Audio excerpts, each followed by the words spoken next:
All right, peace and love to all you all out there, man, to the saints out there, man. So just, kind of put on my heart to talk about my testimony a little bit, or just my journey into the truth, as the title to this video.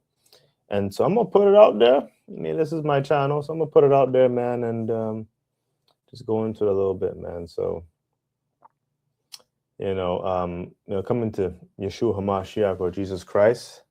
It was this started a while ago. You know what I'm saying? Let me just say that, man. I tried to do this video a couple of times. So um, this is like my second, no, sorry, it's my third time kind of doing this.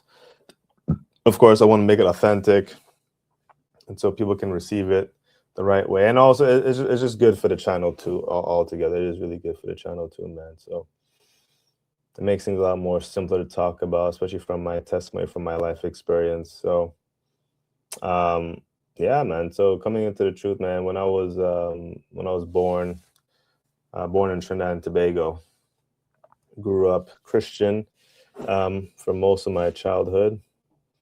I ended up going to a Catholic church due to my dad having some problems with the church. So we left the Christian church to go to a Catholic church. And, during that time, I had thought that, well, at least what was taught to me was that Christianity and Catholicism was the same thing. They both believed that Jesus Christ is Lord and Savior. And of course, with the Christian church and the Catholic church, they believe that Jesus is God, right? So they believe in the Trinity, taught the Trinity, spoke about the Trinity, in those two systems. But along the way, one problem that arose in my childhood was the abuse of my mother. My mom would abuse me, right? And so this happened at a young age, 10, 11, 12, right? Never really understood why it was happening. Never understood, the reason for getting this abuse. Along the way, it affected me too. It affected me in school, affected my performance, and affected my relationships with the friends I had, and my social life. So it did affect me in that way. Kept me isolated. For a lot of my childhood. I did have some friends here and there. Some cool guys, man. We used to play ball a lot, right? So all that was good. But this particularly fractured relationship with my mom did not help me at all when I was growing up. It did not help me at all. And so, that lack of love from my mother really did affect a lot of my direction and my choices and my thoughts and whatnots, right? So, I wasn't really, because I never really supposed to have a girlfriend in high school, but I ended up having one secretly when I was 16. And even before that, like, just talking about the abuse, because I didn't really do much in terms of, like, of course you get corrected here and there as a child, right, if you did something wrong. But for me, I went to school, liked to play basketball, liked to work out, went home, stayed out of drugs, stayed out of criminal activity, stayed out of gangs, stayed out of violence. Didn't go to clubs. And I didn't go to any clubs, right? So some of this abuse, or just unnecessary abuse at home, I didn't know what it was for. I didn't understand why it was happening to me, right? So it's unfortunate, but it is part of my testimony, right? And so along the way, so this led me to get a girlfriend at age 16, and I think the reason for it too, as reflecting on my journey here, is because of the lack of love from my mother. I needed somebody. I wanted female love, right? A love from motherly love, whatever you want to call it, right? So ended up even becoming one with her, right? Like actual, like intercourse. And it was very satisfying. It felt great. But then due to a lack of knowledge, not really understanding woman at the time, here come the other problems, or the other things you gotta deal when it comes to women, right? So, you know, that takes a toll. And me thinking things would get better, short for lack of knowledge, right? It never got better, it got worse. And so I stayed with her a long while. We're talking like 10 plus years, 10 to 14 plus years, man. And, I never understood why, I tolerated a lot of just bad behavior. I tolerated a whole bunch of bad behavior. Um, I was even working with her at an insurance company at one point. And this is where I was kind of like confused because along the way I'm thinking to myself, I'm working two jobs. She's working. Um, why am I still not happy? Why am I still not fulfilled? And I was still trying to go to church, still try to be a man of God, and again, staying out of trouble, no drugs. It didn't. Nothing was really adding up, if you understand what I mean. So I looked up at the sky because even back in I forgot what age I was, 17, 18, around that time, I had read Matthew and I read Revelation during that time, during my high school years. And and one thing that stood true back in 2006, that's when I was 14, I think. Yeah, I think I was 14 in 2006. We had the Pride Parade and stuff kind of really starting to come out a whole lot more and more and more at the time, right? So, you know, made me think, okay, this Bible's real. It says like, here are the signs, right? Here are some signs I was giving in June of 2006, right? If you guys June 6, 2006, if you understand what I mean, right? So believing in God, believing the Bible was there, and when it talks about weeping and gnashing of teeth, it's like, oh yeah, you still gotta take this thing seriously, right? At least, right, you gotta really take this thing seriously. And so,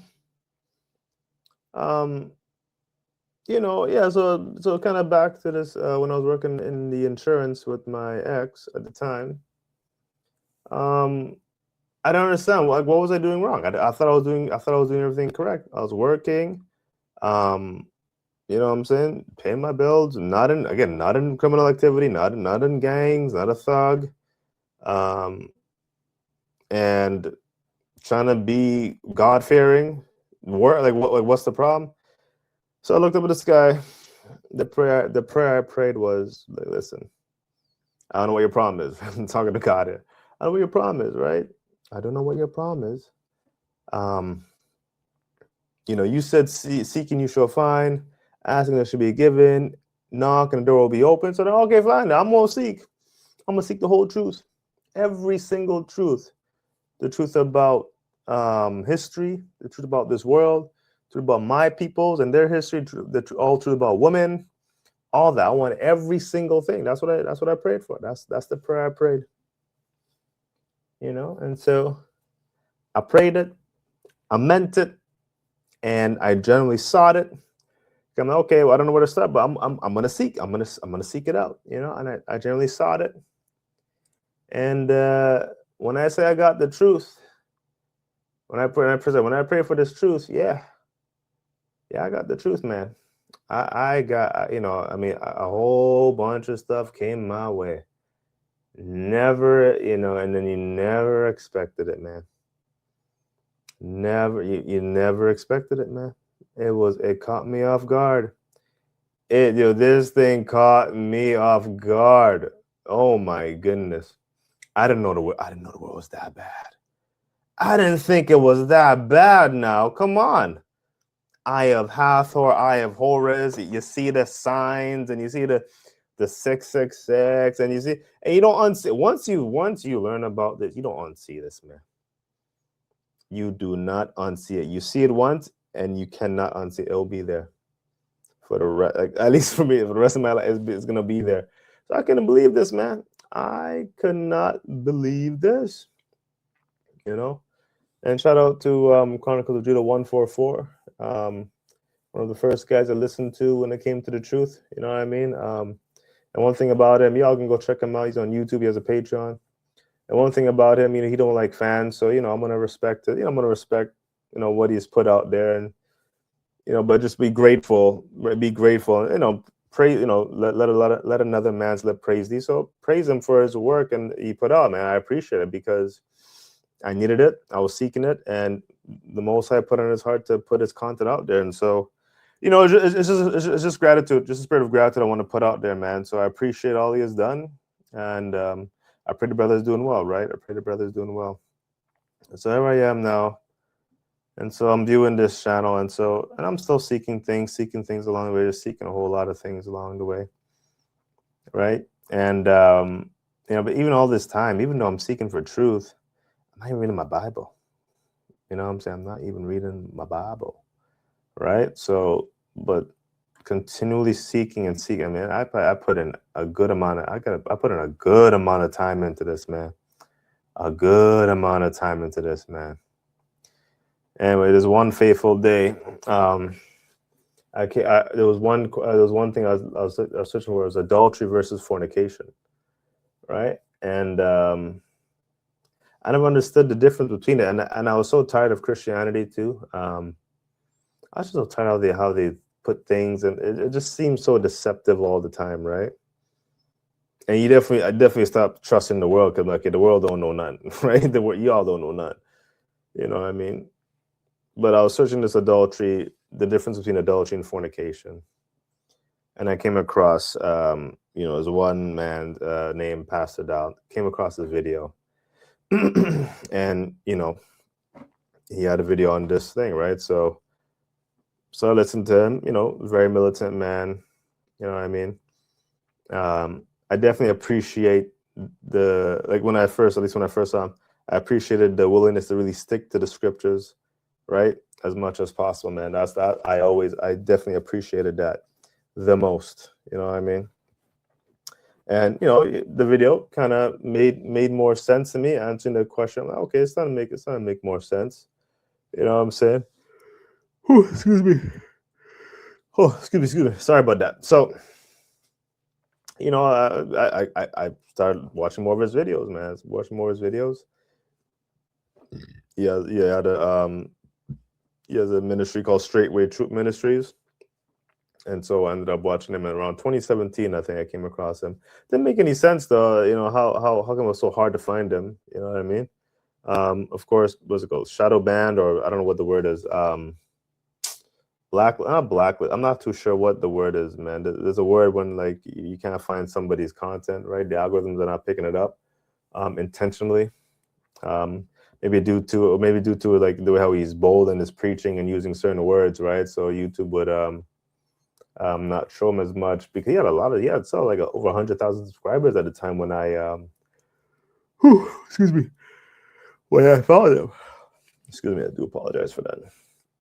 And so, yeah, it didn't make any sense to me, but I kept watching him. I'm like, yo, this guy sounds legit. You know what I mean? It sounds legit. And I just appreciated, you know, I love the militant style, the militant ways that he had, man. You know, it was good. It was good. It was order, right? There needed to be order, man. So I appreciate the order that he put forth. But of course, you know, still dealing with my heart issue, right? So part of my heart issue is, you know, I had a bad relationship with my mom, and I had a bad relationship with my ex. So 2 women in my life did not have a great relationship with them, and it showed. And then as I'm reflecting on my journey here, it showed, right? I see now. I see where the problem came, man. Because I watched one of Pastor Dow's video about him and his wife, his first wife, right? So Mother Carol, and she, you know, I'm looking at this, and another problem I had is that I didn't like the ghetto hood rats in the Black community, right? And for the sisters, I'm not trying to get at you here. I'm just speaking like what what was really a turnoff for me, right? And I think a lot of brothers can speak to this too. So, and I know there's more to that issue. I know there's more to it, but I thought it was another loudmouth Black woman, and I didn't want. I'm like, yeah, let's hear this Pastor Dow's wife. So anyway, she was answering a question from him. So he's talking. He was always talking in this very, you know, rough voice, and then he asked her a question. I'm like, let me hear this loud Black woman. Let me hear. I can see it right now. And she's like, you know, yes, sir. I had to pause. I'm like, wait, whoa, I had to pause this, man. I'm like, wait. Did she just answer him in that way? Is that how she just answered her? I couldn't believe it. Right? Completely different from the world, right? The world seems like they're simps and wimps, right? And you know, and I don't want to, I'm not trying to diss people here, but of course, you want to respect your lady, but at the same time, it was just good to see a man be a man and his wife respect him. It was really refreshing to see. You know what I mean? But I paused this video, I rewind this back, expecting a different answer. Like, yes, sir. I'm like, holy crap. I wasn't used to it. I couldn't believe the response, right? And I ain't gonna lie to you, man. That Straightway Help Meets trailer, man. That thing melted my heart, man. I ain't gonna lie to you, man. That thing got me.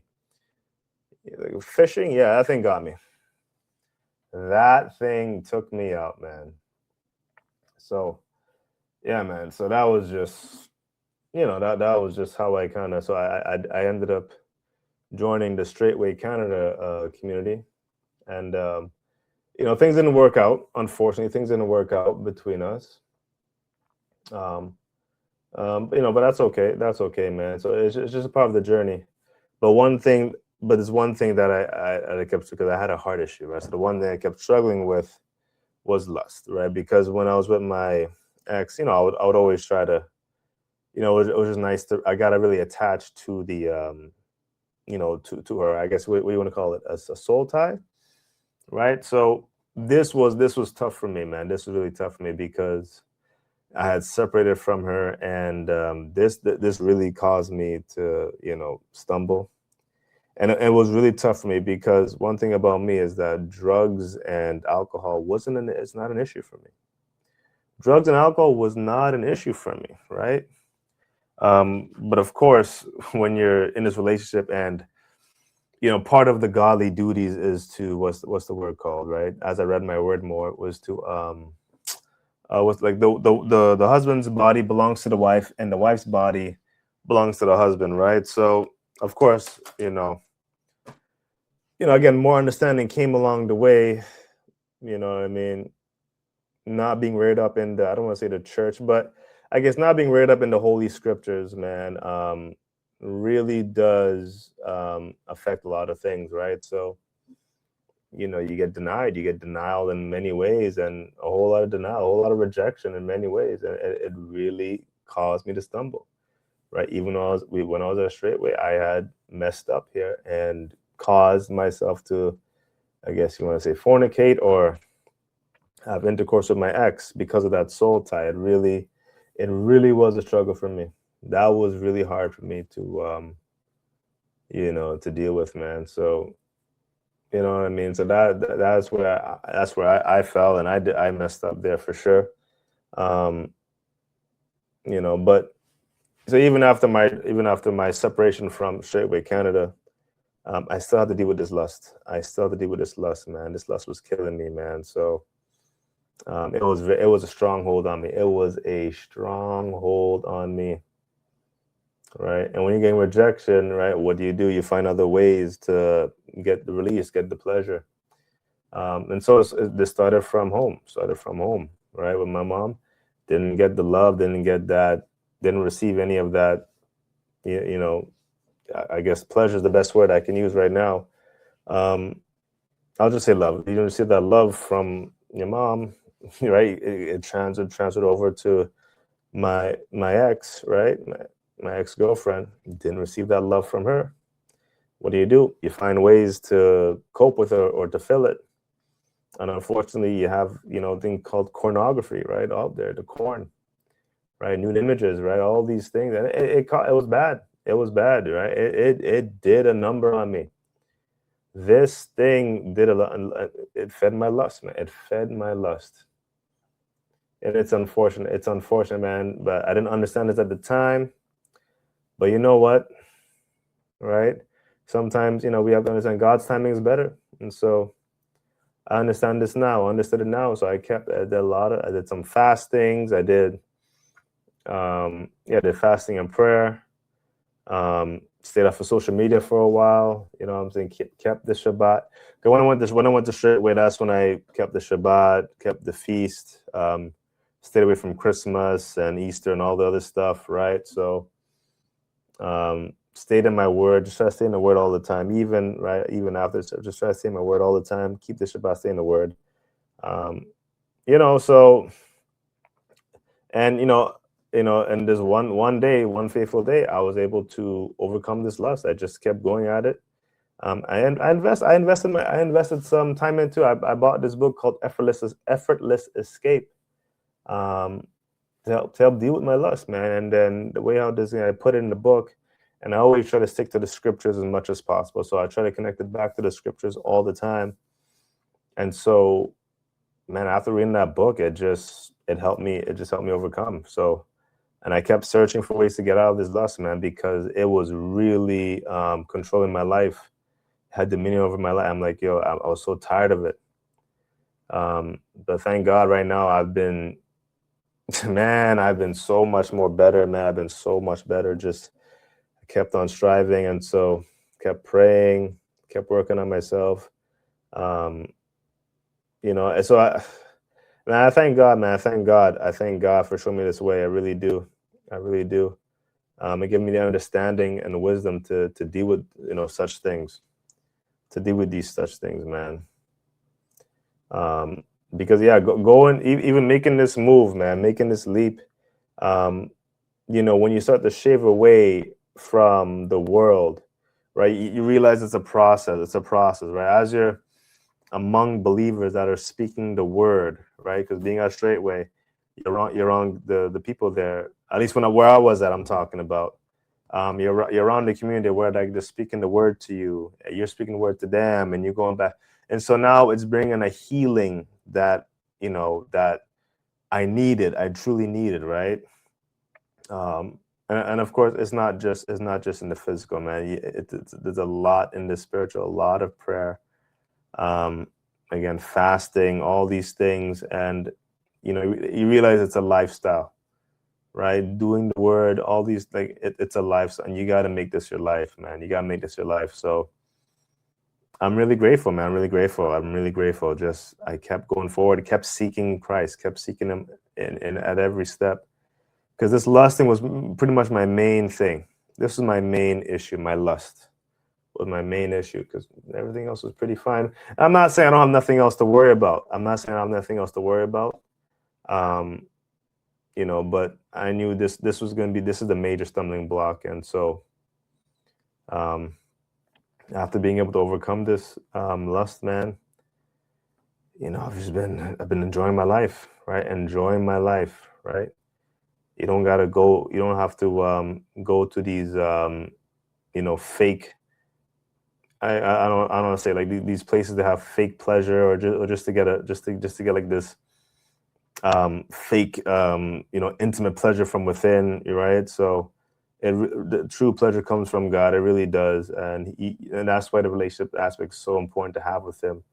It really is, because then you're always seeking His ways. He's always seeking what is the best way to do this. How does He have this instruction for us, right? And as you come into the law and the prophets and the New Testament, and just really having that relationship with Christ makes everything else smaller and insignificant, right? And so, right, this is just like a little beginning introduction to my truth. But there's so much that I'm going to be pulling from my journey, from my testimony along the way, and I'm grateful for every step of the way, man. And so I'm hoping that this could be a place for people to grow and to be a part of the nation, and learn to be a part of the nation, learn to grow in the nation, and be a light, man. So, and I pray this testimony becomes a light to some people that may have something along the way, like one of these struggles or one of these issues, or have any questions or comments, just don't be afraid to put it in the comment section, man. And so if you like this video, leave a like, share it if somebody needs to hear this. And that's all I got to say, man. So peace and love to you saints, and I hope to see you in the next video. Shalom.